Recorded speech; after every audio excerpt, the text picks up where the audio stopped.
Welcome to the Virtual Center for the Constitution and the Civic Responsibility, an ongoing inquiry into the origins and evolution of American government. The Executive Director of the Virtual Center is Dr. Bill O'Brien. He's also the host of this discussion. And here he is, Dr. Bill O'Brien. Thank you, Agnes, and welcome to a new week of broadcasting here at the Virtual Center for the study of the Constitution and civic responsibility. Today is Monday. It is the 27th day of February in the year 2017. Tomorrow, of course, is the final day of this month of February, and then we will, of course, begin on Wednesday. We will be into March, and, of course, that in the Roman Catholic world is Ash Wednesday, and in New Orleans it's Mardi Gras, and this signals the 40 days of Lent prior to Easter, and it coincides with the start of the month, the new month of March. So welcome to a new week of broadcasting here on the Virtual Center. I do welcome you to today's program. I hope that your weekend was enjoyable, was pleasant. I think people are, as I'm one of them, are becoming anxiously optimistic that we may dodge the proverbial major snowstorm bullet, at least in this region this year. Of course, they're having horrendous weather on the West Coast in California with the tremendous rains, and I heard that one place in the Sierra Mountains, in eastern California and Washington, has as much as 53 feet of snow. I mean, it's just amazing what we've got, and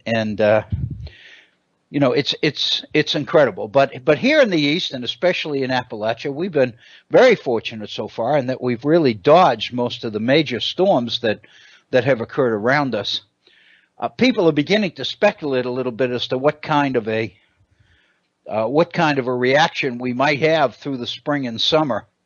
For example, one of the fruit trees in my front yard has totally budded out, and it stands to reason that we're going to lose those buds because we surely will have at least a freeze sometime during the early weeks of March. But the fact of the matter is, we are nearing the final chapter, if you will, in our winter, and so far we've been very, very fortunate. I hope that your weekend as well. I hope that that your day as well. I want to thank you for your continued support, not only of the Virtual Center, but also of the Head On Radio Network of Bob Kincaid and Agnes and those folks whose kindness has really keeps us on the air and keeps us going. I think as we move into the second month of the Trump administration, it's becoming very clear, if nothing else, that we really need this kind of an alternative voice, a progressive voice. It needs to be out there, and it needs to be heard, and it needs to expand, and it needs to be spread as much as possible, because ultimately it's the only perspective that raises the kinds of questions about some of the things that are going on that I think need to be raised. And that's really what we're about here at the Virtual Center. Our theme is the Constitution. Our agenda is to study the Constitution and its meaning in a society which has changed dramatically since the Constitution was written. And I think the one thing we begin to see more than anything else is how absolutely incredibly profound the framers were in drafting a document that has been able to withstand the kinds of changes that have occurred in this nation since the adoption of the Constitution of the United States. And that's what we're about here. And I think that we're using the perspective from the Constitution and what we understand about it as a way of looking at some of the contemporary events. In my own situation, for example, I find it absolutely impossible to resist the temptation to look at what's going on in Washington and some of our state capitals right now in the context of the Constitution, in the context of what I really believe the founders would want, the founders would be doing, how the founders would react to some of the things that we see going on here in this nation. That's what we're about here at the Virtual Center, and I want to thank you for your continued support of the program and of the Head On Radio Network. I really appreciate that. Let me take a moment to share with you our phone number, my email address, our Facebook page information, and the rest of it, and then we'll get into today's program. We do have a phone number, as you know, and the purpose of it is to give you the opportunity to get on the air and interact on some of these issues and react to some of the issues and some of the concerns that are being expressed here on the air.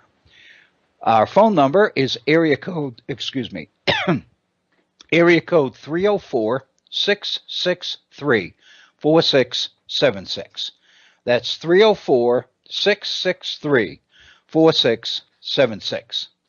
If you are a little bit reluctant, uncomfortable about going on the air yourself, but at the same time you feel that you've got something you really would like to say, something that you know people would appreciate hearing, then I do invite you to share it with us by sending me an email, and I'll do the very best I can to express your thoughts, your ideas as you express them to our listeners if they do seem pertinent to some of the issues we've been talking about. My email address is waobrien906@gmail.com. That's waobrien, OBRIEN 906@gmail.com. And finally, I do encourage you to check every once in a while on our Facebook page. In previous days and weeks, I've put a number of postings on there. Many of them links to pieces of reading that I've done that I think you would find very, very interesting as well. If you are a regular user of Facebook, you know how simple it is. Just go to facebook.com, which is the homepage, and at the top you'll see a search box. And if you type in the Virtual Center for the Study of the Constitution, you will be into our Facebook page, and there are a number of postings on there. As I mentioned, they are links with some commentary that I've added. And then every once in a while, there's a piece on there or an opinion piece that I have put together myself. It's not directly tied to a particular link to another article or feature, as it were. It's just something that has occurred to me. But again, I do encourage you to, on a regular basis, check our Facebook page. There's quite a bit on there. And I think you'll find it provocative and worthy of your time, and hopefully worthy enough of your reaction to the point that you actually take the time to comment on some of the things that are there. Before we go further, let me mention that our program tomorrow is going to be a repeat program from the archives. I've already alerted Agnes before we went on the air. I have an appointment late tomorrow morning, and it will not be possible for me to get back in time to do our regular program on Tuesday. So after today's program, our next time together will be Wednesday at this particular time. So again, I want to mention that. I'll try to remember to mention it again at the start of our second hour, but in case I do forget to do that, please file it away that we will not have a live program here at the Virtual Center tomorrow, but hopefully we'll be able to have one today that's a little bit alive, and we can pick it up and continue the same theme on Wednesday. So with that, let's get into today's program a little bit. There are really three issues that I'd like to deal with, and of course we know that President Trump's address to Congress is scheduled for tomorrow evening. And since it's so early in his first term, we're only a couple of days beyond the first month of his administration, they are not calling this a State of the Union message, which is usually what these addresses to Congress are called on a regular basis, because there's obviously no way that President Trump's been in office long enough yet to be able to comment on the state of the nation, except for the fact that there's probably been nobody in the White House of late who has a clearer picture of what he believes the state of the nation is or ought to be than President Trump. But be that as it may, they're not calling this a State of the Nation address at all. They're just calling it an address to Congress. I was sharing with Agnes before we came on the air. We were chatting, and I happened to have Fox News on, while I was getting my materials, together for today's program. And there was a 5-person panel, and in the middle, the centerpiece was Judge Napolitano, who is a frequent contributor to Fox News. If any of you watch Fox at all, you've probably seen him on one or more of the panels that are there. Over the years, he's been on Fox quite a bit.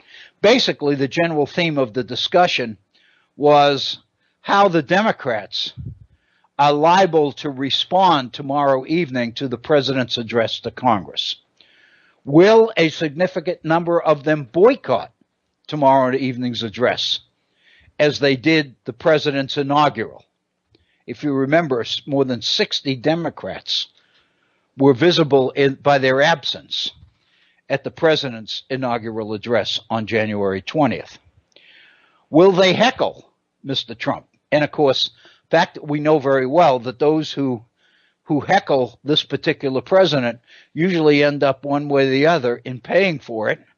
I don't know that tomorrow's address is going to come fully. The president is going to show up with his full complement of security forces who are more than ready to escort dissenters and those who take issue with things the president said out of the hall tomorrow evening. I don't think that since the president will be speaking at the U.S. Capitol, I don't think it's his house, and that, it seems to me, ought to limit his ability to be able to control who's in it and who's required to leave it. There is a question, as one of the people on the panel raised the issue of whether, in fact, Democrats are liable to just protest by their silence, just kind of sit on their hands and not react at all to anything that the president might say. And then it was interesting because Judge Napolitano talked about how he is a fan of a strong two-party system in America, as am I. So when I heard that, I perked up, of course. And what he was pointing out is that we really need a viable second party in order to keep the party that is in power on track and online and on top of its game, as it were. And the fact that the Democrats seem to be so divided is really, in the long term, probably going to create problems for our political system, because we are missing that kind of loyal opposition that a two-party system provides for us. And then he said something that I thought was very interesting. He said, what I would like to see happen tomorrow evening is for President Trump to call Nancy Pelosi and Chuck Schumer to the podium and just have this kind of group hug and just say, the election's over, we're all in this together, let's both parties pull together and let's basically provide the kind of leadership of this nation that the nation has a right to expect from a viable two-party system. And of course, you know, this is particularly interesting because I don't think that what we're looking at is a legitimate difference, if you will, in points of view or policies or programs or agenda or anything else. I think what we're hearing is, of course, this particular point of view being expressed now that President Trump is clearly in the driver's seat, so to speak, and now that an agenda or a direction, if you will, for the nation is beginning to take shape. Now that things are underway, I'm kind of guessing that now people see now we need to bring everybody in. It's too late for anybody to do anything about it now, except to basically support it with occasional corrections, course corrections, and those kinds of things. So anyway, that was kind of the position that I picked up on, and of course, it's very, very interesting if you do go back and forth between Fox News and I guess NBC is probably, as far as television is concerned, is probably the principal outlet for for the Democratic point of view. And it's really interesting just to pick up the differences between the two approaches, the issues they cover, and how they cover them. I think it's very, very interesting, the dichotomy of it. But be that as it may, if you were a regular viewer of Fox News, which I'm not, you would pick up by these kinds of conversations, the one that I just heard, you would basically conclude from that we are in a particular direction we're headed, and that the worldview that is being expressed there is so much different than you begin to pick up when you change channels, because the perspective on MSNBC and some of those programs is basically the idea that the administration is in a suspended state of chaos, and that there are all sorts of internal disagreements and arguing among the participants. There doesn't seem to be a direction, and all the rest of it. And of course, most of the conversation tends eventually to get around to the personality of the president himself, the dominant personality that continues to wage ongoing discord, ongoing war, if you will, with the media, which the president, if you remember a week ago, referred to as an enemy of the American people. And the other day, Friday, in his address to the CPAC groups, to the Conservative Political Action Committee meeting outside Washington, the president made a point of reemphasizing and re-stressing his statement that the media are enemies to the American people. He said, "That's what I said. That's what I meant," and then he proceeded to go on. And so it seems to me, and we've talked a lot about that particular issue, about the role of an adversarial press and what it means in a political system like ours, and why it's so necessary, and what the framers envisioned for the idea of freedom of the press, and all the rest of it. We have done quite a bit with that. That's in part where I'd like to go today. The three issues that I'd like to address, because they're getting a lot of attention. The first one, which I don't necessarily think is going to take a whole lot of our time today, deals with the literature and the different points of view coming out, focusing on questions about the mental state of our president. That's the first thing. I think that there's so much out there now that I think it's critically important that we at least get it on the table. And I'd like to do that today. The second thing I'd like to do, which is a little bit more involved and a little bit more abstract, but at the same time, extremely important, I think, is a little bit of attention to one Stephen Bannon. I think if you are a follower of Saturday Night Live, you probably have already picked up the fact that on Saturday Night Live, Steve Bannon is portrayed as the Grim Reaper. He usually slips into the room at the back of the room, and he's unmistakable.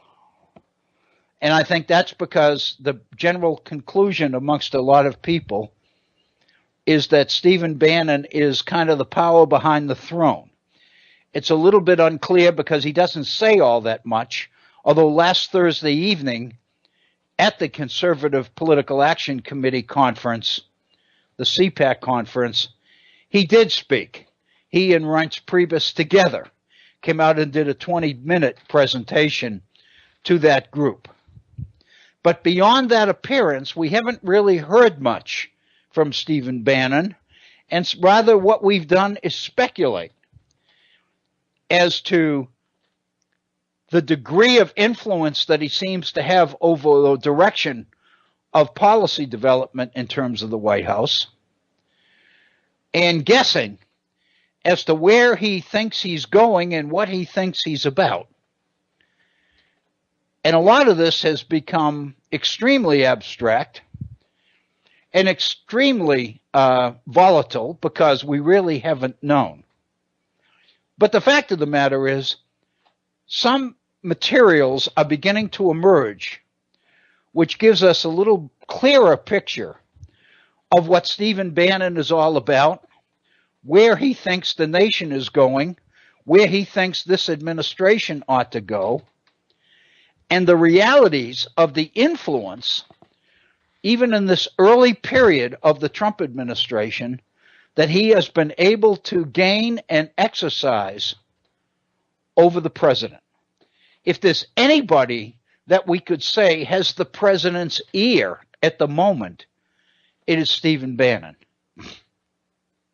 So I think it is incumbent upon us here to begin to try to put together a little bit about Stephen Bannon in order to try to understand exactly where he thinks we are as a nation and where he thinks we ought to go, and the degree to which he believes that the Trump administration can take us there. I think we've got quite a bit. I think you'll be surprised. And then the third issue that we might be able to get into today, at least to a minimal degree, is a project that I took on late last week after our final broadcast here at the Virtual Center on Wednesday. As we entered the weekend, I began to take up a project that is one that off and on I've been playing with for a long time. And this weekend I really got into it. And I have found my work for this weekend to be what I think is extremely fruitful. What I've been able to compile is a fairly substantial document of primary source material from the 18th century on the issue of religion, more specifically on the founders and their views towards religion. There's a lot of literature out there, and it's very, very important to be familiar with it, but at the same time, to look at it very, very carefully, because many of the people who are taking positions on the founders and religion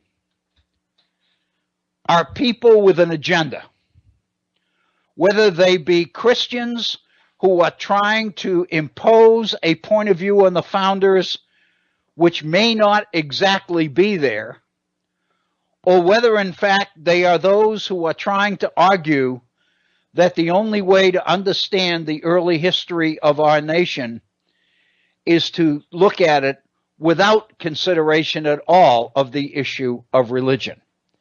This particular position is primarily concerned with challenging the idea of those pro-Christian forces who argue that the purpose of the founders, what the framers of the Constitution wanted to do, was to establish a Christian nation based on Judeo-Christian principles as they would apply to the direction of the political fabric, of the political system that is created under the Constitution. This is obviously very controversial.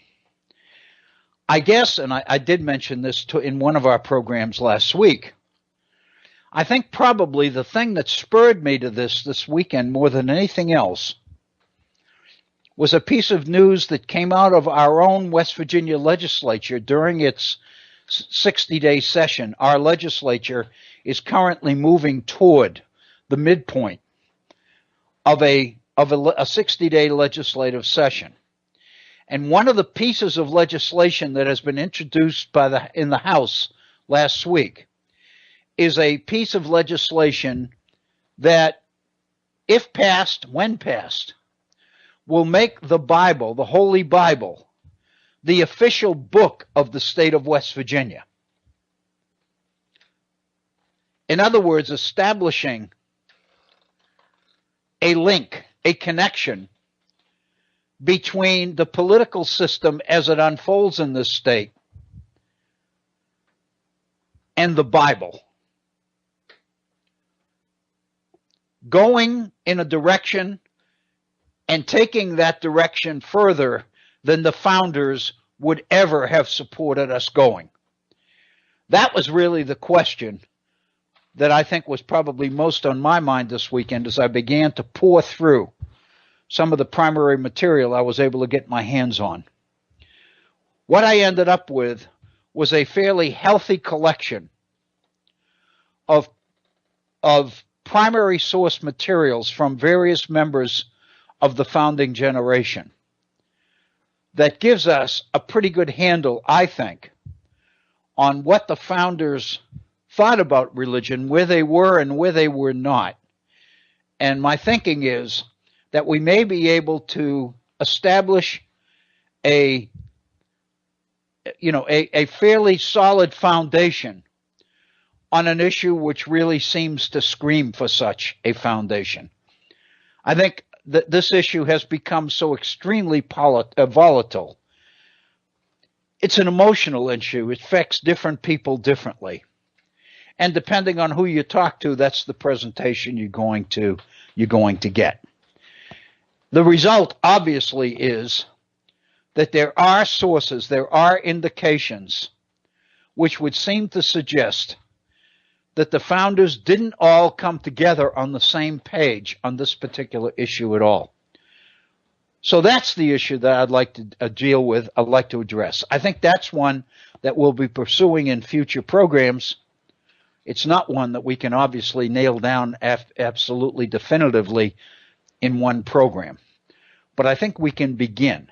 And the point that we're making is our substance, our support, is going to come from primary materials from the mouths of the founders themselves. So I think you're going to find some of this material very interesting and very informative, and at the same time, somewhat provocative. I hope that that is true. So with that, then, as we're just short of the first half hour of our program, so we've got better than 90 minutes of programming time left on this Monday, the 27th day of February. So with that, let's begin to look at the first issue on the agenda today, which is the issue of the president's mental health. First of all, I need to say, obviously, I'm not a physician. I'm not a psychiatrist. I'm not even a psychologist. I am not in the position to take a particular position or make any kind of a diagnosis about the mental state of our president. What I am familiar with is a number of positions and counterpositions being put out there from a wide variety of sources.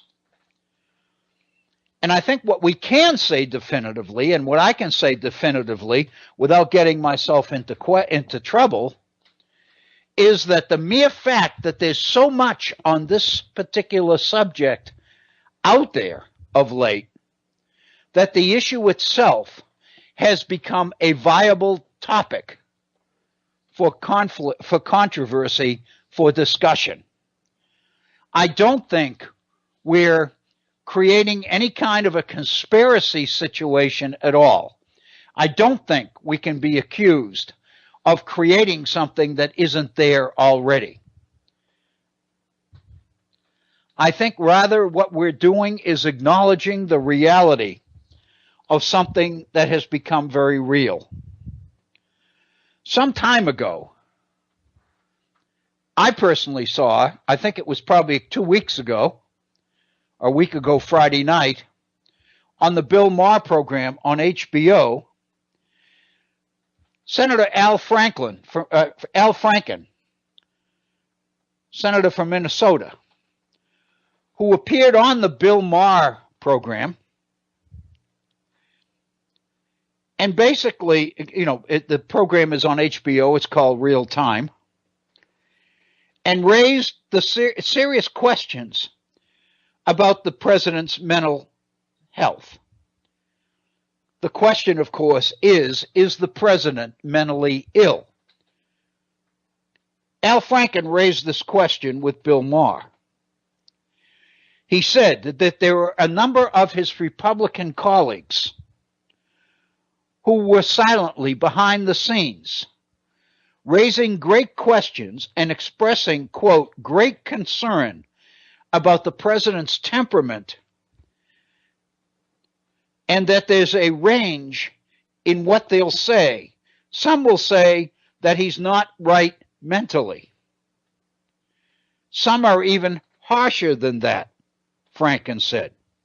2 days later on CNN, he told Jake Tapper, we all have this suspicion that that he lies a lot. And that's not the norm for a president of the United States, or actually for any human being, unquote. Some time ago during the campaign last year, Jeb Bush, during the primary, made the comment, I'm not a psychiatrist or a psychologist, he said, but the guy needs therapy, unquote. Bernie Sanders recently referred to President Trump as delusional in many respects, a pathological liar. Congressman Ted Lieu, Democrat of California, is introducing legislation that would require the White House to have a full-time psychiatrist on staff. Quote, I'm looking at it from the perspective of, if there are questions about the mental health of the President of the United States, what may be the best way to get the President treatment, he told the Huffington Post. The debate is raging, and more licensed psychologists and psychiatrists are beginning to express their opinion. Last Friday, on Lawrence O'Donnell's program, The Last Word, on MSNBC, the final issue on the program, when the program went off the air at 11 p.m., the last 5 to 7 minutes, the last item that O'Donnell addressed on his program, The Last Word, was the psychological state of the president, his mental health. He had 2 licensed physicians in his studio. One of them was Lee Siegel, who had written a piece on this particular subject in the Columbia Review Journal that raised serious questions. And the one thing that these 2 professionals agreed upon was that the president is seriously in need of some sort of mental diagnosis of one kind or another. They mentioned, and I wanted to mention because I think this is important, this issue occurred in our politics some years ago, specifically during the presidential campaign in 1964 between Lyndon Johnson and Barry Goldwater. a number of prominent psychologists and psychiatrists at that time began to raise serious public questions about the mental state of Barry Goldwater. There were allegations that he was acting strangely, that he didn't seem to be acting right, that he was basically engaging in flights of fantasy and many other things. The fact of the matter is this resulted in legal action. And out of this came a standing policy on the part and endorsed by the American Psychological Association, the APA. And it's since that time been referred to as the Goldwater Rule. And the basic explanation of it is as follows. It is not professionally sound for licensed professional psychologists or psychiatrists to engage in a public diagnosis of anybody's behavior without a personal examination of that particular individual. In other words, this policy discouraged this kind of political speculation as to whether, in fact, a certain political figure might need some sort of professional mental attention, as it were. And ever since that time, in the 1960s, the Goldwater Rule has pretty much been dominant in our politics.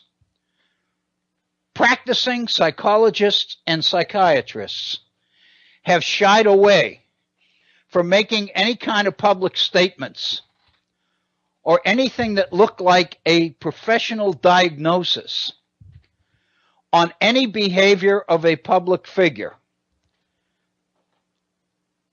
And they usually cited the Goldwater Rule as the justification for their lack or their unwillingness to venture into this very volatile area.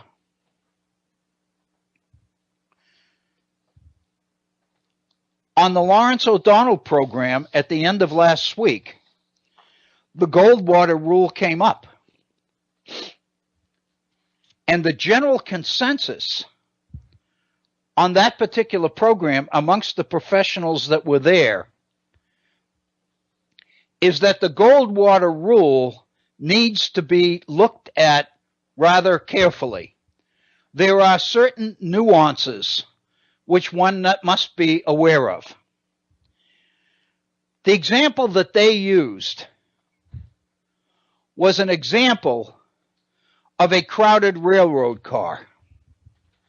And what they were saying is, if there's some individual at the other end of the railroad car who is coughing incessantly, there's no way without an examination we can know whether the coughing is the result of pneumonia, whether it's the flu, whether it's a common cold, whether it's something that is caught in the person's throat, whether it's some sort of behavioral malady. In other words, without the kind of exam that the Goldwater Rule calls for, there's no way to know what the professional diagnosis is as to the cause of the cough. But they pointed out that doesn't mean that we can't draw the conclusion that that particular person is sick from something, and that the sickness could be contagious and could provide or pose a threat to the health of other people. And that as professional psychologists and psychiatrists, practicing professionals have a particular obligation which the Goldwater Rule does not obliterate.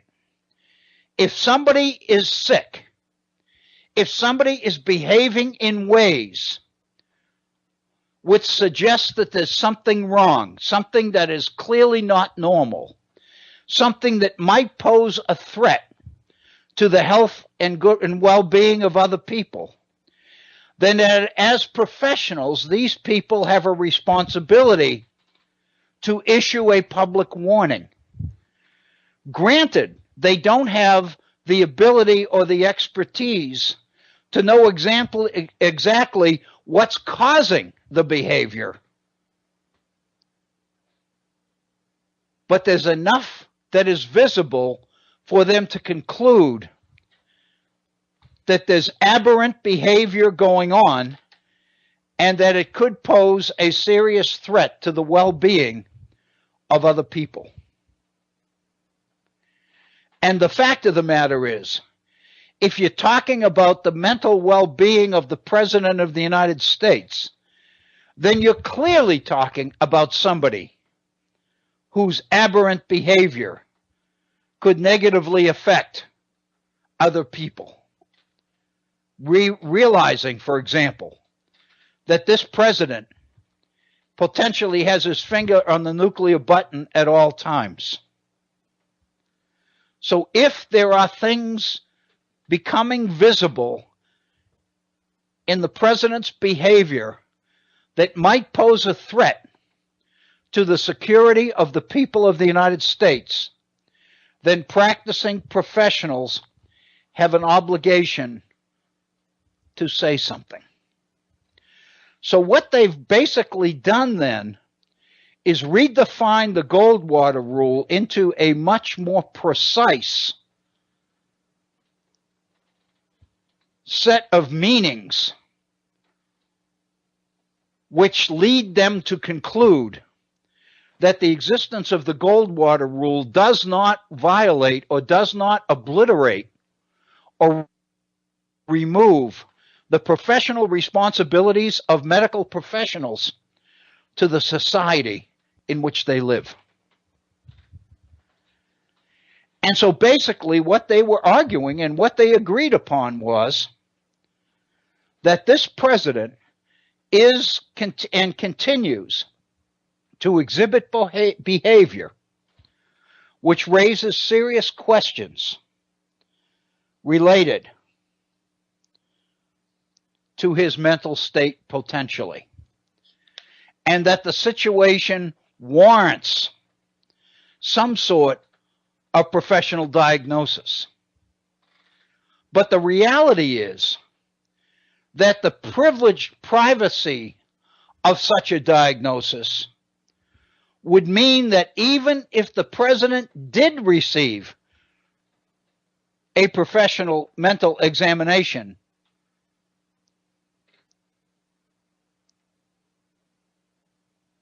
privileged information between a physician and his patient would keep the results of that particular diagnosis secret, private. So the fact of the matter is, their argument is there's something to be said for getting some of this information out there.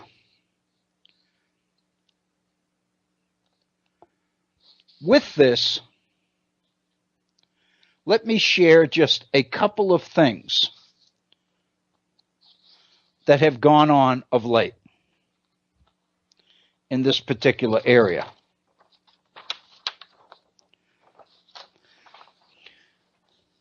This particular letter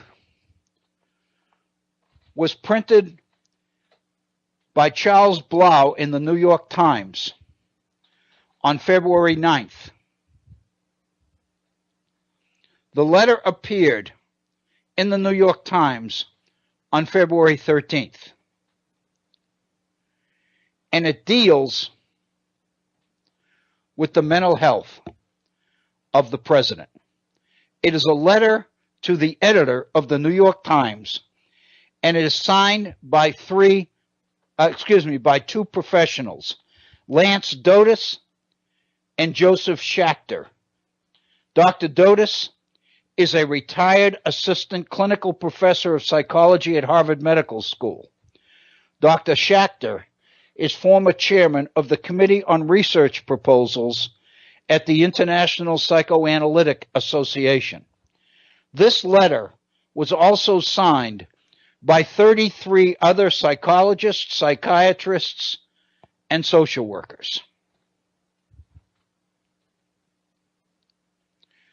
To the editor, quote, Charles W. Blau, in his column in the New York Times on February 9th, describes Donald Trump's constant need, quote, to grind the opposition underfoot, unquote.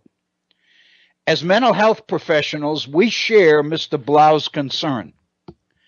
Silence from the country's mental health organizations has been due to a self-imposed dictum about evaluating public figures, the American Psychiatric Association's 1973 Goldwater Rule. But this silence has resulted in a failure to lend our expertise to worried journalists and members of Congress at this critical time. We fear that too much is at stake to be silent any longer. Mr. Trump's speech and actions demonstrate an inability to tolerate views different from his own, leading to rage reactions. His words and behavior suggest a profound inability to empathize. Individuals with these traits distort reality to suit their psychological state, attacking facts and those who convey them, journalists and scientists. In a powerful leader, these attacks are likely to increase as his personal myth of greatness appears to be confirmed. We believe that the grave emotional instability indicated by Mr. Trump's speech and actions makes him incapable of serving safely as president. And that letter is signed by Lance Dotis, Joseph Schachter, and is also signed by 33 other psychologists, psychiatrists, and social workers.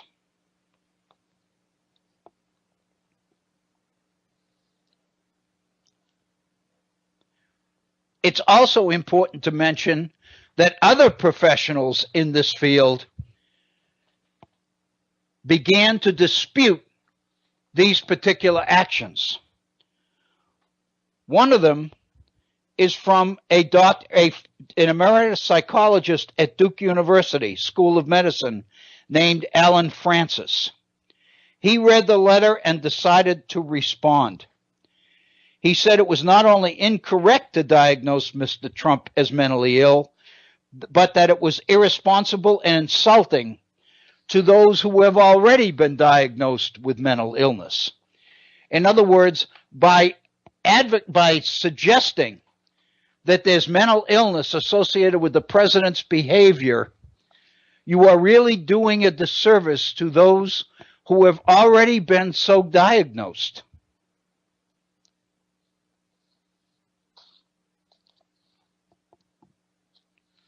To be more specific,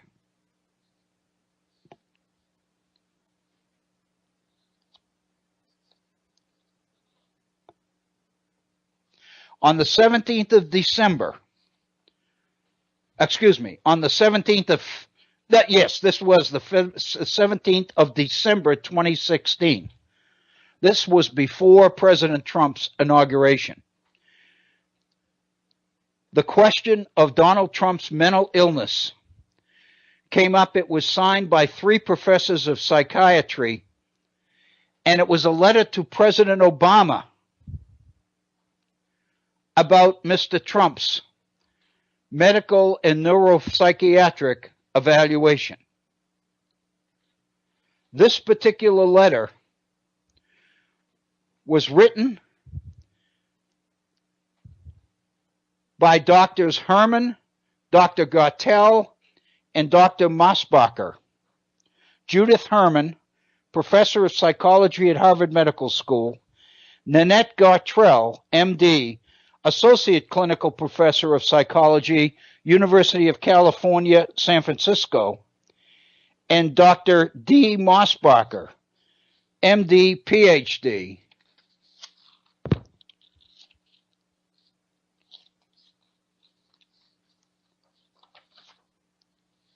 Basically, here's the letter.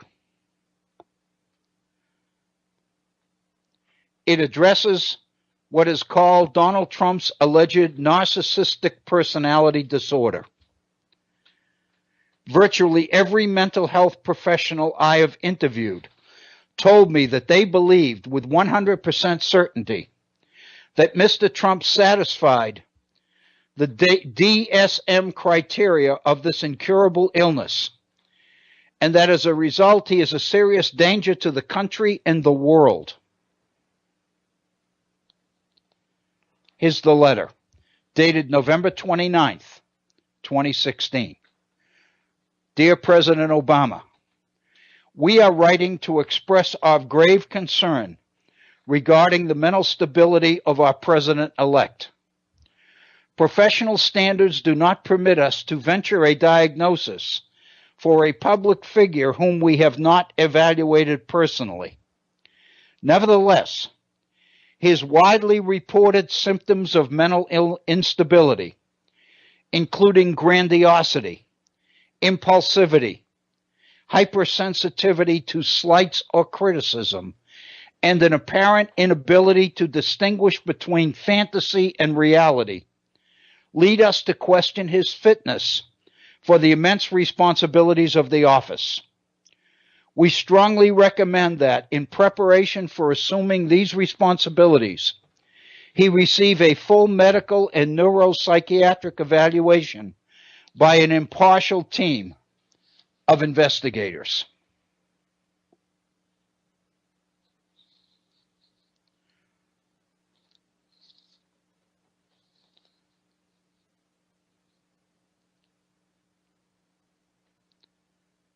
This is post-dated. This is dated University of California, San Francisco. The Diagnostic and Statistical Manual, the DSM, for Narcissistic Personality Disorder by the American Psychiatric Association. These are the 9 criteria for narcissistic personality disorder. If an individual has 5 of the 9, they have a confirmed diagnosis of this illness. Many individuals have traits of narcissism, but only about 1% of the population has clinical NPD, narcissistic personality disorder. Here is a summary. A pervasive pattern of grandiosity in fantasy or behavior, need for admiration, and lack of empathy, beginning by early adulthood and present in a variety of contexts, as indicated by 5 or more of the following criteria. 1. Has a grandiose sense of self-importance. For example, exaggerates achievements and talents, expects to be recognized as superior without commensurate achievements. 2. Is preoccupied with fantasies of unlimited success, power, brilliance, beauty, or ideal love. 3. Believe that he or she is special and unique and can only be understood by or should associate with other special or high-status people or institutions. 4. Requires excessive admiration. 5. Has a sense of entitlement. 6. Is interpersonally exploitative. 7. Lacks empathy. Is unwilling to recognize or identify with the feelings and needs of others. 8. Is often envious of others or believes that others are envious of him or her. 9. Shows arrogant, haughty behaviors or attitudes. What does it mean, according to this piece from the Department of Community Health Systems at the University of California, San Francisco? What does it mean if someone does have narcissistic personality disorder? And I'm quoting the text here. If someone does have NPD, they can indeed wake up, see a tweet or a news report from a foreign leader criticizing him, mocking him, calling him weak, or threatening his ego in any way, and order some kind of impulsive, vindictive, punishing, immediate response that could include an unhinged order to attack that foreign leader or foreign country with military force, even including an authorization of nuclear weapons, unquote. It is extremely likely, then, that there would be some kind of impulsive, angry diplomatic response. Someone afflicted with this incurable progressive disease of NPD simply cannot help himself. Here's why. And I'm reading directly from this particular piece. 1. People with NPD are extremely sensitive and insecure. They psychologically require constant compliments and acknowledgement because they do not have their own internal self-esteem. They need to get it from others. 2. If someone does criticize them, even in a tweet or on a television comedy show, it triggers this deep, painful lack of self-esteem, and they must lash out to relieve the pain of the criticism. 3. They have only 2 modes. They are either fully your friend and love you, or you are their enemy, and they will do everything to discredit you or humiliate you. They can't help it. The pain of having someone in their circle who does not approve of them or acknowledge them is too great. 4. There are only 2 ways to deal with someone with NPD, and they are both dangerous. There is no healthy way of interacting with someone with this affliction. If you criticize them, they will lash out at you, and if they have a great deal of power, that can be consequential. If you compliment them, it only acts to increase the delusional and grandiose reality the sufferer has created, causing him to be even more reliant on constant, endless compliments and unwavering support. 5. Because they crave the attention and approval of others, they develop great capacity to engage and entertain and can be quite charismatic, even to the point of developing a cult-like following. 6. Someone with NPD will never get along with any member of the press or any media outlet that criticizes him. Emphasis on never. 7. Someone with NPD will never hire and will fire anyone who criticizes him. Therefore, and because they believe they know better than almost anyone else, they have a very hard time listening and taking advice. The President of the United States and Commander-in-Chief is the only American who has any say over the mobilization of the United States military, the authorization of a military strike on a perceived or real enemy, and the launch of any and all of the weapons possessed by the United States military, including 7,000 nuclear warheads. There is no fail-safe. There is no team. There is no thoughtful review. The National Security Advisor, the Secretary of Defense, the Secretary of State, the Joint Chiefs of Staff, and every general in the military can all emphatically say no. But if the Commander-in-Chief wants to initiate military or even nuclear action, no one can stop him. American law does not allow a military officer to make those decisions. Only a civilian, the president, elected by the American people, can access the nuclear codes. Only that president can use the nuclear codes.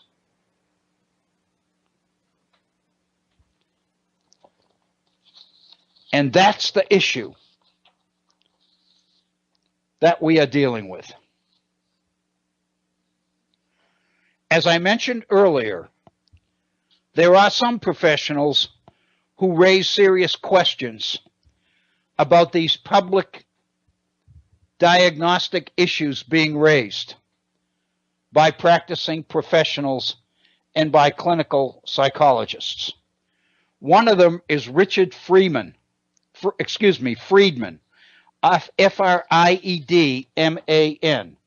Richard Friedman is professor of clinical psychology, director of the psychopharmacology clinic at the Cornell Medical College. He has serious questions about these kinds of public diagnoses. He says that they are misguided for several reasons. First, he said, all experts have political beliefs that probably distort their psychological or their psychiatric judgment. In other words, it's impossible to know how much of what we're hearing from the professionals is their professional judgment and how much of it might be supported or driven by their political preferences. Goldwater sued successfully as a result of the 1973 action against him and produced the so-called Goldwater Rule, Friedman says. So while it would be unethical for a psychiatrist to say that President Trump has narcissistic personality disorder, he or she could discuss common narcissistic character traits like grandiosity and intolerance of criticism and how they might explain Mr. Trump's behavior. So Friedman is backing off a little bit in his criticism and saying there's a way to do this that does conform to the Goldwater Rule. He also points out that you can be psychiatrically ill and still be perfectly competent. Therefore, we should avoid psychiatrically labeling our leaders. Friedman says it lets them off the moral hook. The fact of the matter is, it tends to cover up their ordinary meanness and incompetence. His conclusion, these kinds of issues in this particular case are issues that need to be addressed in political terms, not medical ones.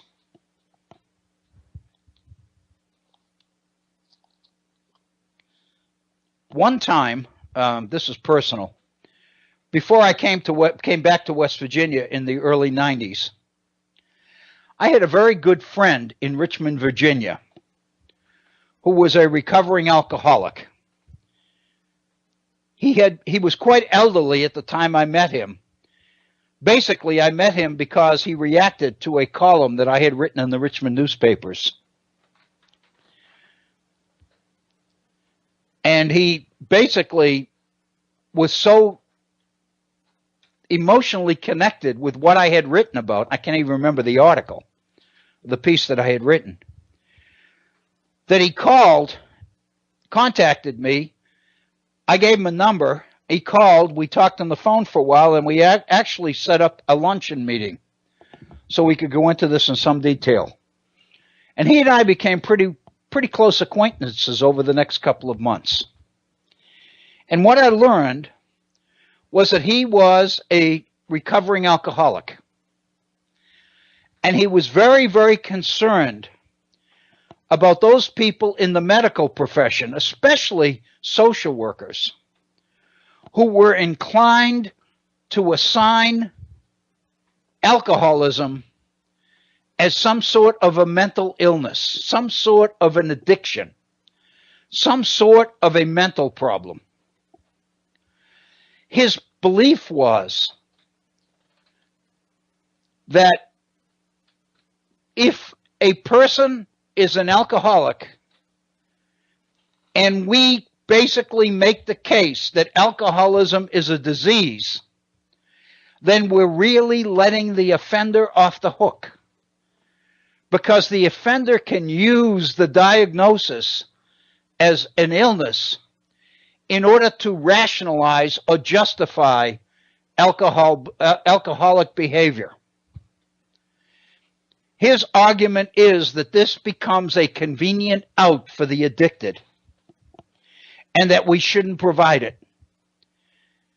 He acknowledged that in some cases alcoholism is an illness, but in a lot of areas he felt it's a behavioral problem, not a medical one. And his feeling is we really need to emphasize the personal responsibilities associated with one's behavior. And if possible, the alcoholic has to get a grip on their behavior for themselves. If it is indeed an illness, that happens in individual cases. But to accept the idea in a blanket fashion that all alcoholism is illness, his argument was, really creates a convenient out for the alcoholic. That's essentially the issue that Dr. Friedman is raising in this particular issue about Donald Trump. He believes that incompetence can be hidden by this idea that there's mental illness involved. So his feeling is that this is a very dangerous way to go. But the fact of the matter is, it's an important issue. It's one we need to pay close attention to. More and more it's out there. More and more it's getting attention.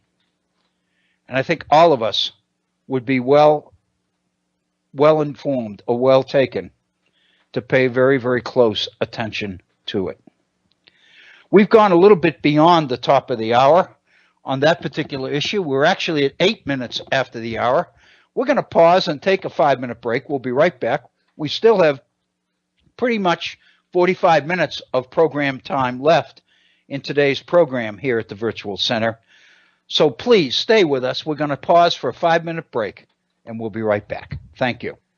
Thank you, Agnes, and welcome to our second hour here at the Virtual Center. We're at 13 minutes after the hour. And if you are just joining us, I want to welcome you to today's program. In the first hour, if you were not with us, we looked at some of the literature that is appearing out there that relates directly to the president's mental state. There are some questions being raised by many people, many of them professionals, about whether, in fact, the president is exhibiting the kinds of behavior that raise serious questions of his mental state. And as we know, there have been a number of references to this by television comedians, by commentators, by, I mentioned Lawrence O'Donnell on the MSNBC network, on Saturday Night Live, Al Franken, by a number of other people. Bernie Sanders raised questions about the president's delusional behavior. And in fact, one of the pieces I read, which I didn't share with you in the first hour, but one of the pieces I read made the comment and said that, one must look at the number of lies, the basic lies that the president has told. They are indeed intentional lies, but the fact of the matter is, what if they aren't? What if the president really believes the things he's saying, which we have evidence to prove are not correct? That would indicate something a lot more serious and a lot more concern to the nation at large. So these are real issues. We dealt with them through our first hour. But here in our second hour, we're going to deal with something that really has become a prominent issue of late, especially since this past Thursday evening, as a result of the performance in the 20-minute presentation by Stephen Bannon and Reince Priebus at the CPAC conference outside Washington, the Conservative Political Action Committee conference, which was held this past weekend. Let me begin by sharing with you our basic information, our housekeeping information, our phone number, which will enable you to get on the air and react to some of these things. Our phone number is area code 304-663-4676. 304-663-4676. My email address, if you'd like to respond that way, is waobrien906@gmail.com. That's waobrien906@gmail.com. And again, I remind you, O'Brien is O-B-R-I-E-N.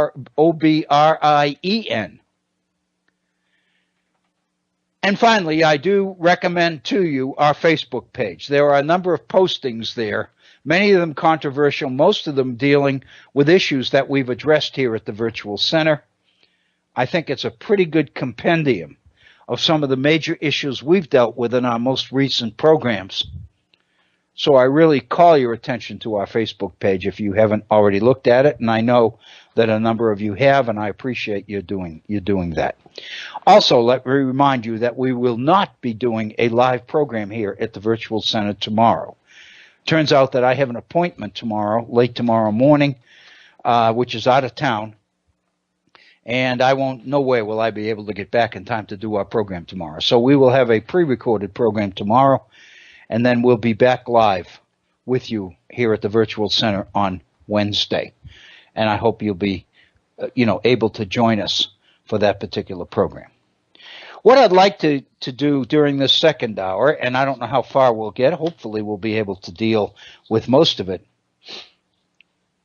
is trying to do a little bit of analysis focused on one Stephen Bannon, who's, of course, established a very, very important advisory role in the Trump administration. Many people are beginning to believe that he has become the Rasputin of the Trump administration, the power behind the throne, so to speak, the voice that is constantly able to whisper in the president's ear and get a response. Many people point out that Mr. Bannon has seemingly come from nowhere to achieve a major role in the decision-making apparatus in this new administration. He hasn't gone through all the hoops that one would expect people to go to as they work gradually towards establishing positions of influence within any administration. Yet already, a month into this campaign, a person whose name we barely heard except for the last month and a half of the election campaign has already established a seat on the National Security Council, has already become a major force in the administration's executive papers, executive decisions that have been put out already. He has been a major author in the president's inaugural address. Clearly, he was the author of the ban on Muslim travel that was blocked in recent weeks by the courts. And people are now beginning to question and trying better to understand the person that is Stephen Bannon. Some information is beginning to surface. I've been kind of trying to keep up with it as much as I can. And I think there's enough information out there now that we can begin to draw some tentative conclusions about the person, about his role, about his agenda, about his assumptions, and about his past. So with that, let's launch into this particular issue. Again, I think the first thing we've got to deal with is the extraordinary influence that Stephen Bannon has been able to exercise within the Trump administration in a very, very short period of time. One of his colleagues, and again, I'm taking this for an article by Christopher Caldwell. This is dated February 25th, which is just 2 days ago. Christopher Caldwell is a senior editor at the Weekly Standard, which is a conservative publication, as many of you know. But Mr. Caldwell does identify an awful lot about Stephen Bannon. He points out that Bannon is 63 years old. He's already won a reputation for his abrasiveness, but also respect for his brilliance, for his intelligence, for his insightfulness. He has kind of a very interesting, Caldwell calls it, an unorthodox career. He was a naval officer, a Goldman Sachs merger specialist, a financier in the entertainment industry, a documentary screenwriter and director, impresario at Breitbart News, and now chief executive in Donald Trump's presidential campaign and ultimately in his administration. One of his Harvard Business School classmates described him to the Boston Globe as, quote, one of the top 3 in intellectual horsepower in our class, perhaps the smartest, unquote. As we've already mentioned, he is considered to be the architect of President Trump's inaugural address, and you'll remember that not only for how short it was, but how direct it was and how cynical or negative it was, talking about the dire straits that we find the world in. He's already acquired a seat on the National Security Council. He's considered to be the main force behind the president's ban on travel from 7 predominantly Muslim countries. And he's been very active in the administration in pushing to designate the Muslim Brotherhood as a terrorist organization. He's considered to be a hardline conservative.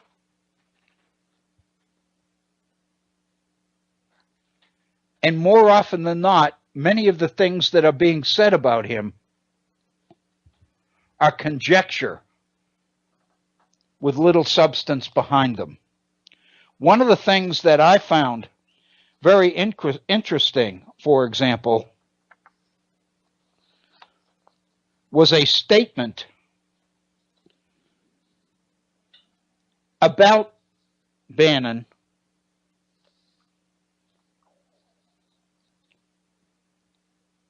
and let me share with you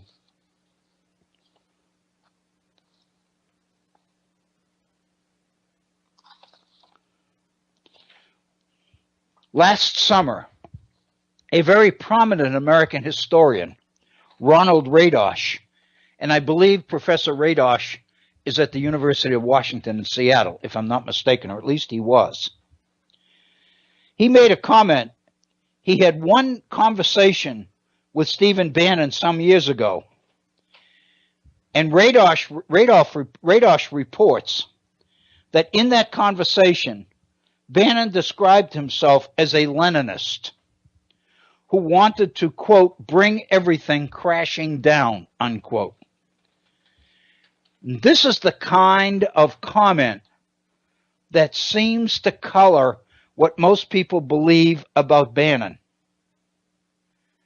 So it's really important, it seems to me, that we try to get a handle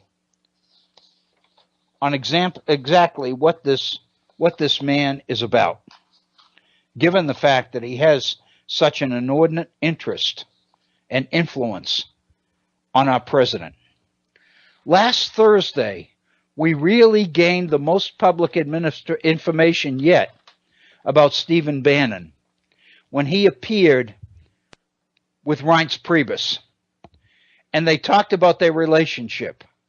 Speculation was that the two of them didn't agree that much, and there was really an element of hostility within the administration between the more acceptable middle-of-the-road positions of Priebus and the presumed extreme positions of Bannon. Last Thursday at the CPAC conference, Bannon made the point that they do have at times an interesting relationship. According to Priebus keeps the trains running while Bannon does the big ideas. And these are some of the big ideas that he expressed last Thursday at the CPAC conference. And this I saw on television, and this really is what got my attention and prompted me to do some investigation. According to Bannon, in his comments at the conference, there are three pillars of Donald Trump's plan, what he calls three verticals of three buckets. And here they are. The first one, the first pillar, if you will, of Donald Trump's overall plan, Bannon says, is national security and sovereignty. For those, he directs attention to the intelligence community, the Defense Department, Homeland Security. The second pillar, the second line of work, is in the area of what he calls economic nationalism. This involves the Department of Commerce, Steven Mnuchin at Treasury, Trade, the National Trade Council, and others. The third pillar of the Trump plan is what Bannon called, and this is the one that got my attention, deconstruction of the administrative state. So the issue of economic nationalism, the issue of national security, and the issue of deconstructing the administrative state seems to form the three-pronged attack, or three-pronged agenda, if you will, of the Trump administration, according to Stephen Bannon. He also pointed out that while many people are speculating as to where Donald Trump wants to go, what his agenda is, Bannon makes the point that his agenda has been contained in many of the speeches that he gave during the campaign. His argument is, and for this he blames the media, which he calls the enemy, and there's no question that President Trump's continual attack on the media is being orchestrated in large part by Stephen Bannon. Bannon indeed does believe that the media is the opposition, not Democrats, the media. He believes that media has fallen under the control of what he calls corporate elites. These are people who have power. These are people who do not want to surrender power. These are people who will not give up without a fight. These are people that we here in the Trump administration will continue to fight and fight and fight on behalf of the American people.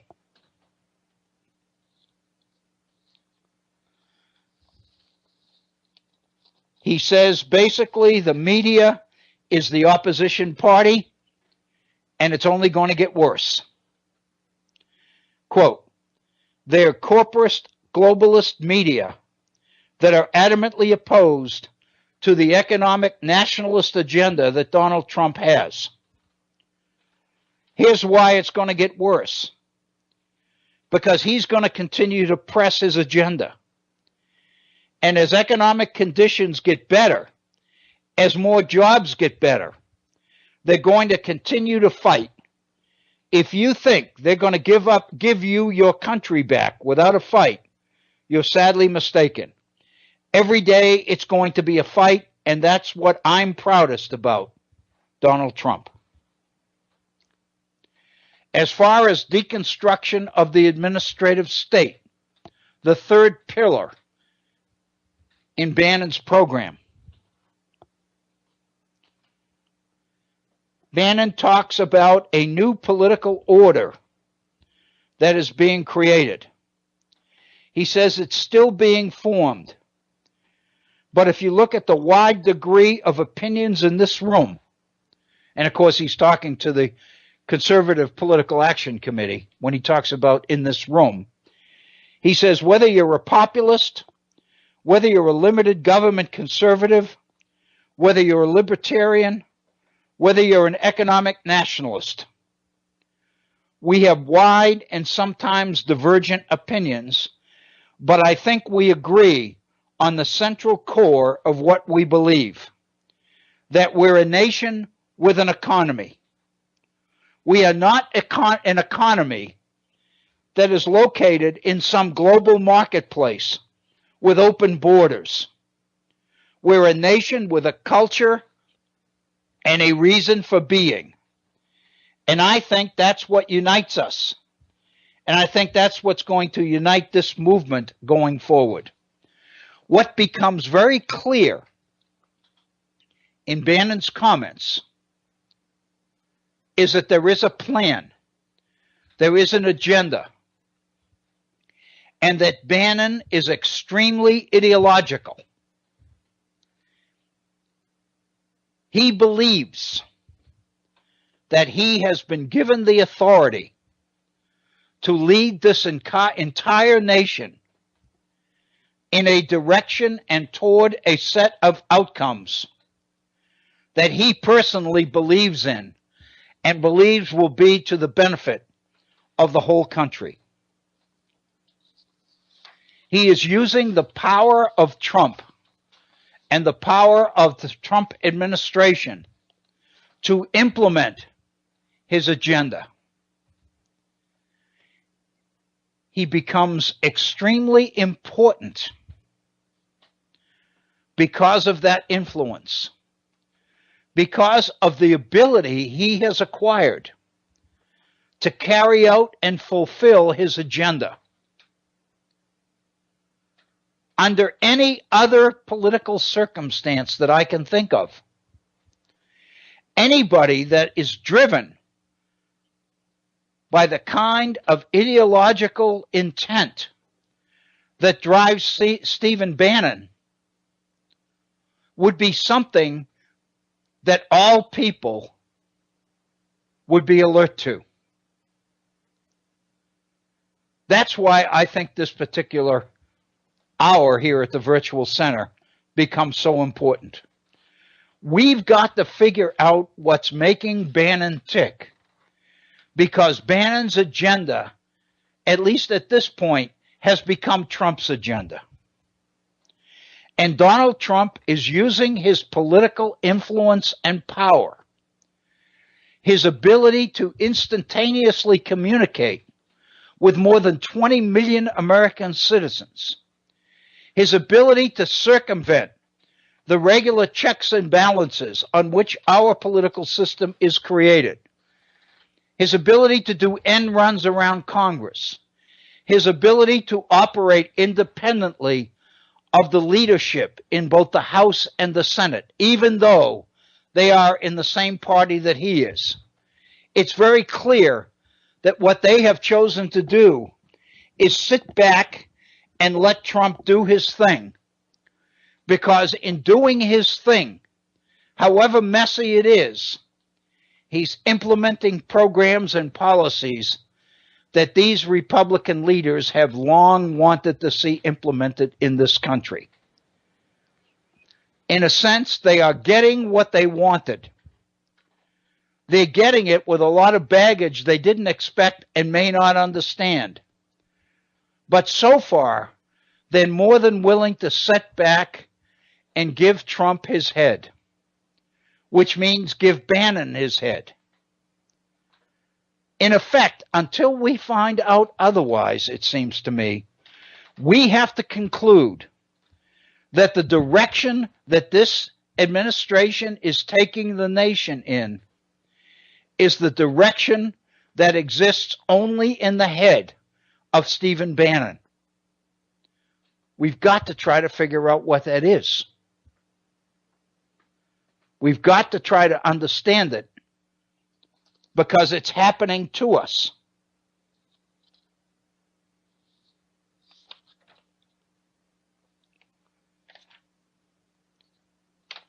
And that's really, it seems to me, what's going on with this particular situation in the person of Stephen Bannon.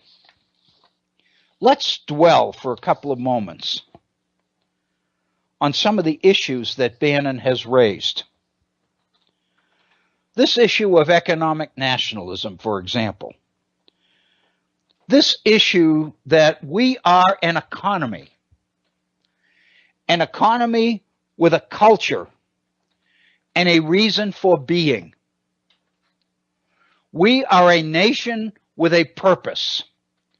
We are a nation with a definition. We are a nation with a vision. Bannon obviously feels very secure in eliminating from the nation those aspects or those elements which he believes are contradictory to or run counter to this particular culture. At one point in his presentation this past Thursday, he talked about a culture driven by the Judeo-Christian tradition. What that means is the travel ban from Muslim nations, the deportation of millions of illegal aliens, the building of the wall, the closing of the borders, the more careful vetting of people coming into the country, the increase in the size of Border Patrol, the increase in the police forces, the effort to monitor more closely and control more successfully the population within this nation. All of it, I suggest to you, is part of the mission and the agenda in Stephen Bannon's head. And President Trump has bought into it. It's not, I'll be honest with you, it's not entirely clear to me that President Trump really understands it. But the point is that what signals it are things that he does believe in. The issue of Muslim terrorism, Muslim extremism, the belief that the greatest threat to what this culture and this nation stands for is Islam. even the willingness to accept that ISIS and Muslim extremism are movements within Islam, but in order to eliminate them and get control of them, it's okay to profile Muslims as a blanket activity. In other words, profiling Muslims has nothing to do with a violation of individual rights and individual liberties. In terms of the threat these people see to the nation, it's the only way to protect individual rights and individual liberties, they believe. We're talking about an increased flow of power toward the executive level. We're talking about the ability to override or do end runs around checks and balances and accountability factors built into our system. We're talking about dictatorship here. We're talking about authoritarianism run rampant. We're talking about activities taken in behalf of a mission that not enough of us understand. It's being sold by pointing to the issues of terrorism and threats to our national security. All of it is done in the name of our national security. But much of it violates many of the traditions and many of the principles and values on which this nation was founded. Consequently, all of it, I would suggest to you, assumes an extremely critical importance. We've got about 15 minutes left in our program, and I don't know how much of this we can deal with. But 3 days ago, on the 24th of February, there was an article in the Washington Post written by Neil Howe. Neil Howe is an author of a book called The Fourth Turning. The title of Neil Howe's article is, quote, "Where did Steve Bannon get his worldview?" From my book. Howe points out that apparently Stephen Bannon has become fixated on a book that he wrote some years ago in the late 90s, 1997, with William Strauss. Strauss died in 2007. So Howe is the only author left.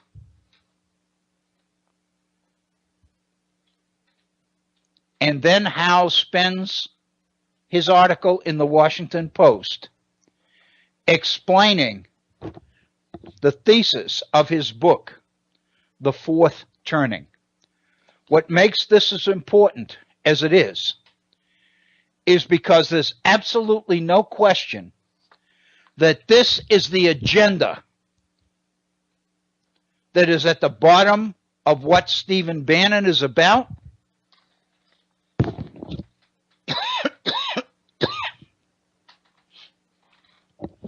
This is the agenda that Steve Bannon is planting in the ear of Donald Trump. This is where Steve Bannon believes we're going as a nation. Howe points out that the headlines in the first month of the Trump administration have been, as he said, alarming. And he gives several examples of headlines. Quote, "Steve Bannon's obsession with a dark theory of history should be worrisome."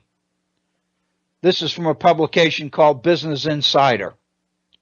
Quote, "Steve Bannon believes the apocalypse is coming and war is inevitable, from the Huffington Post. Quote, Steve Bannon wants to start World War III, from The Nation. Howe points out that a common thread of all of these media reports is that President Trump's chief strategist is an avid reader, and that the book that most inspires his worldview is The Fourth Turning, an American Prophecy. And Howe says, I wrote that book in 1997 with my partner, William Strauss. He points out that he believes his book is not the apocalyptic worldview that many people make it. So he sets out to explain exactly what his book is about. Translation, what Stephen Bannon believes, what his agenda is, what seems to be driving Bannon and i.e. Trump. Basically, in The Fourth Turning, Neil Howe says that one of the things that Bannon clearly got out of his book is that the themes of populism, nationalism, and state-run authoritarianism would soon be on the rise, not just in America, but around the world. Let's repeat that. Populism, nationalism, and state-run authoritarianism would be on the rise all over the world. That's what The Fourth Turning is saying.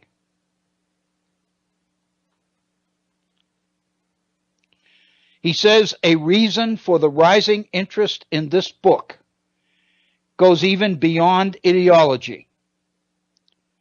We reject, he says, the deep premise of modern Western historians that social time is linear or chaotic. Instead, we adopt the insight of all traditional societies that social time is cyclical, that it involves a recurring cycle in which events become meaningful only to the extent that they reenact themselves, that they happen over and over again, that they become predictable. Let me stop for a moment. Translation. What Neil Howe is saying is that his perspective in The Fourth Turning is that, in contradiction to most historians who believe that the flow of events is linear, one thing happens and then the next thing happens and then the next thing happens. Howe believes, and this is what their book argues, that if you examine the past, you can begin to see that it's cyclical, that the same kinds of things keep happening again. Not only that, but the same kind of events precipitate what happens, and the same kind of events follow what happens.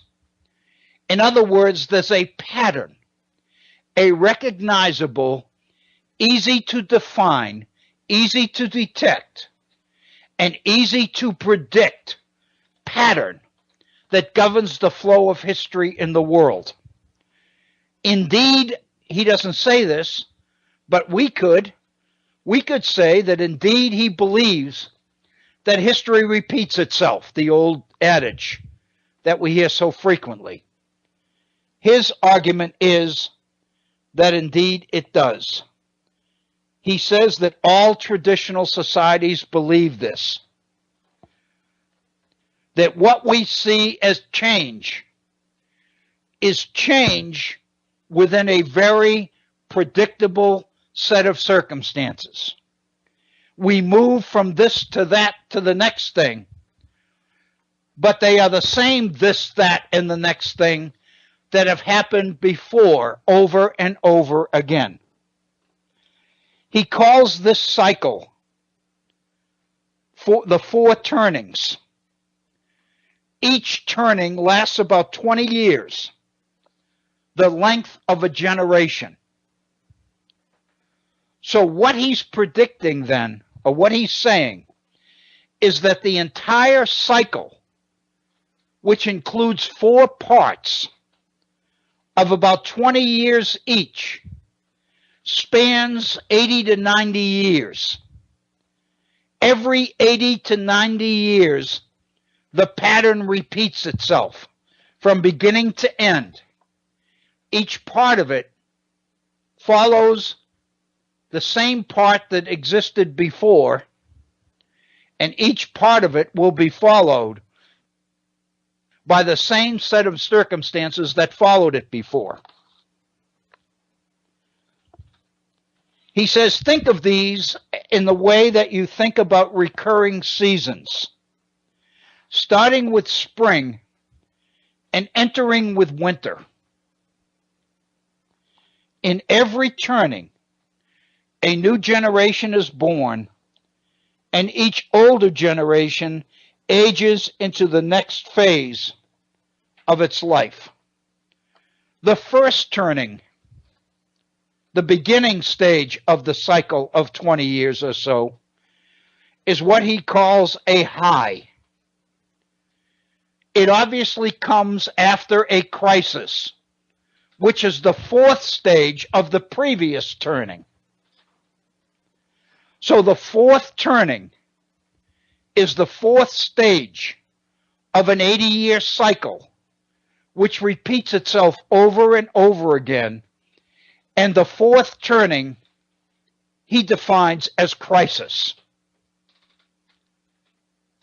He says that we are currently in a fourth turning.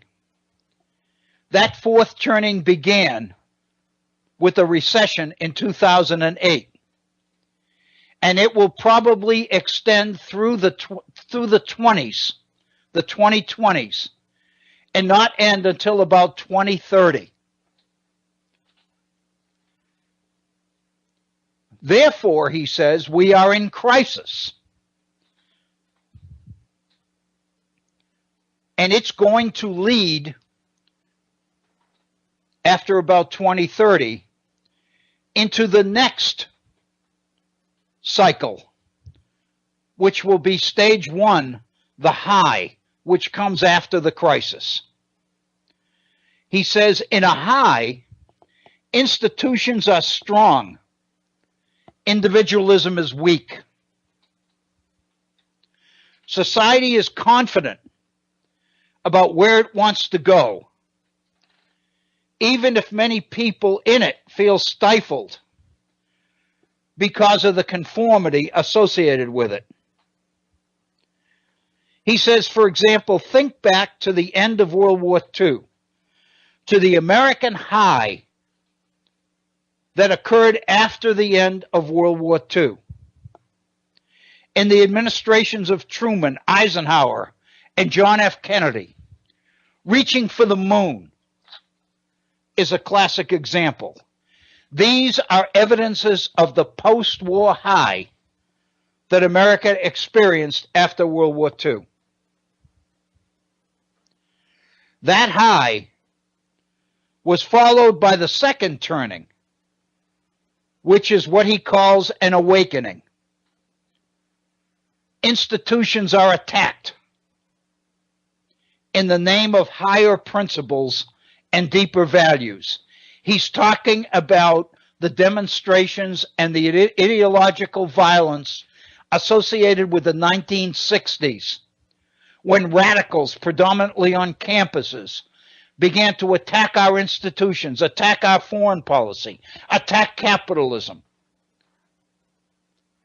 In other words, the very thing that were at the heart of the high that existed after World War II, during the second stage, are under attack. People suddenly tire of all the social discipline And they want to recapture instead the personal authenticity, their values, their principles, their faith. They believe that they're being dragged along by institutions in a direction that they finally have decided they don't really want to go in.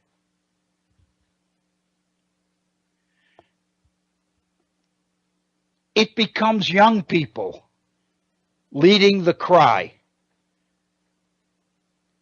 He refers to it as the consciousness revolution of the 1960s and 1970s.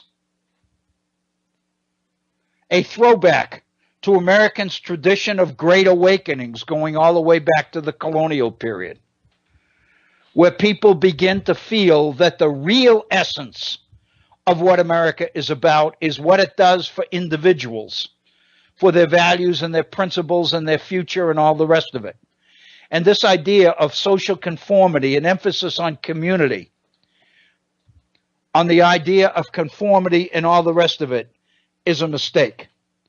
That's the second turning, the second phase, if you will. The third turning, it looks like we're going to have to return to this on Wednesday because we've only got about 4 minutes left. But the third turning is what Neil Howe refers to as the unraveling, which is the opposite of the high. Institutions are weak. Institutions are distrusted. Individualism is strong. Individualism is flourishing. Third turning decades, such as the 1990s, the 20s, the 1850s, just prior to the Civil War, are notorious for their individualism, their cynicism, and weak civil authority. Government shrinks.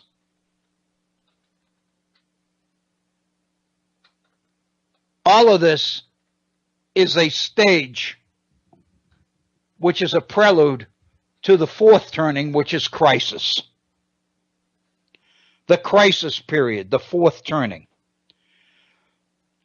This is when our institutional life is reconstructed from the ground up. Go back to the speech to CPAC on Thursday night. Deconstruction of the administrative state. The fourth turning. What Howe calls reconstructing our institutional life from the ground up. Responding to a perceived threat to the nation's survival. Emphasis on our security. History looks for a leader, somebody to come to the fore and take over this process of crisis in order to lead the nation to the next cycle, which goes back to the first turning again. Basically, this is what Howe writes in his book. This is what Banning believes the administration of Donald Trump is all about. And the architect of it, the only person that fully understands it, is Stephen Banning. He's the one with the plan. We have got to make it our job to get a grip, to get a handle on what that plan is about. But we are at the end of our time today. It's 59 minutes after the hour. Again, we will not be having a live program tomorrow. We will be back on Wednesday, and we're going to come back with the same issue of Howe's book on the fourth turning. The philosophy, the ideology of Stephen Banning. What it's about, what it means, what it suggests for where he, through the personage of Donald Trump and his administration, where he wants to bring the nation. This is what's going on. It's important to understand it. I hope that you have a wonderful evening. Have a wonderful day tomorrow. We'll be back together on Wednesday. This is Bill O'Brien for the Virtual Center for the Study of the Constitution and Civic Responsibility. Thank you.